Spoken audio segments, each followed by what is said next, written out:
Back at the new album review, and it's been a while since the last time I did one of these. Back when I was reviewing the albums from Bush, I mentioned before that I didn't have their sixth album, Man on the Run. Well, now I've got it, and I'm ready to review it. Let's say this is Bush's sixth studio album. It was recorded between 2013 and 2014 at two different studios.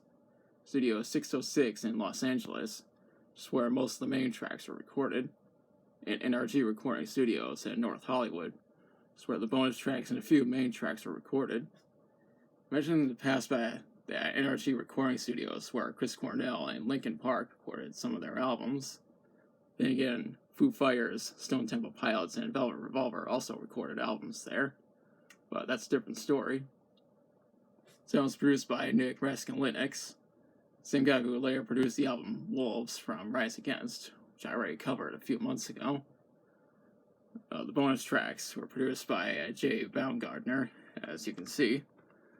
Well, I'll get to those when I discuss the songs. And meanwhile, Gavin Rossdale was credited as the executive producer, as you can see right there. And I actually think that's pretty cool. Now, this album was released on October 21st, 2014 under Zuma Rock Records.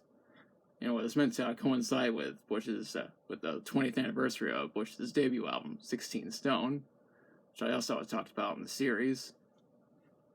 This album consists of Bush's main lineup, but there are also some additional musicians, Stephen Bradley and Gabriel McNair on horns, along with Corey Enemy, Jamie Mahovarik, and Chris Vrenna on keyboards. I also need to mention that this album is mainly centered around alternative rock and post-grunge, with some elements of hard rock. Remember that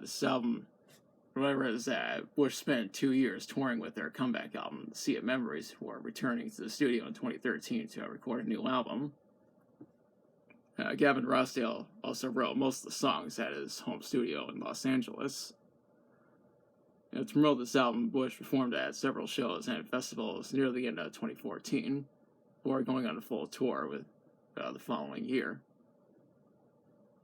Now, October 21st, 2014 was when Bush performed The Only Way Out on Jimmy Kimmel Live.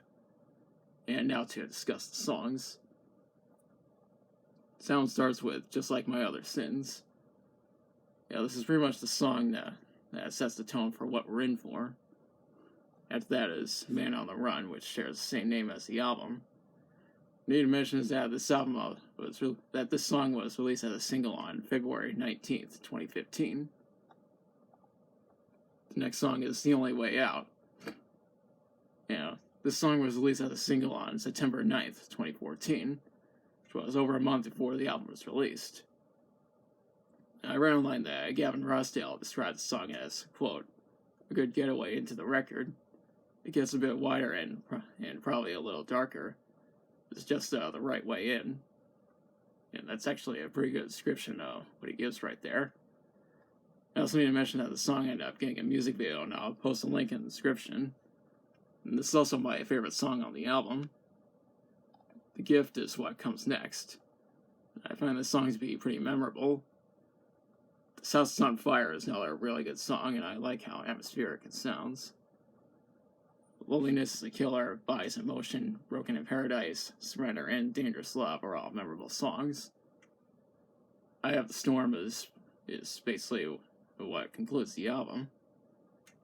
What I need to mention is that this is actually the deluxe edition of the album, which has 3 bonus tracks: Let Yourself Go, Speeding Through the Bright Lights, and The Golden Age. I really like these songs, especially The Golden Age, because I like how atmospheric the song is. One thing I noticed that this album received mostly mixed reviews from critics, which doesn't make any sense. In fact, Soundtrack 411 in Audio Eclectica, it's Audio Eclectica, I think that's how you say it. Those people actually liked this album. Overall, I really enjoy this album. It may not be as good as Sea of Memories, but I still think it's definitely worth checking out, and I highly recommend it. And that's all I have to say on this album. you like the video, be sure to like, share, and subscribe. Be sure to hit the notification bell to be notified of future uploads. Leave a comment if you like. Thanks for watching. I'll be back on Wednesday with another review.